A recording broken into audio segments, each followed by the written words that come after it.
الذي حاج إبراهيم في ربه أن آتاه الله الملك إذ قال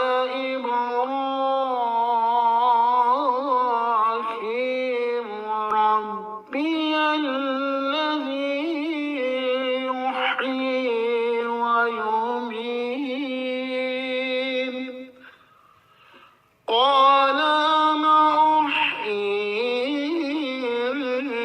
وأميت قال إبراهيم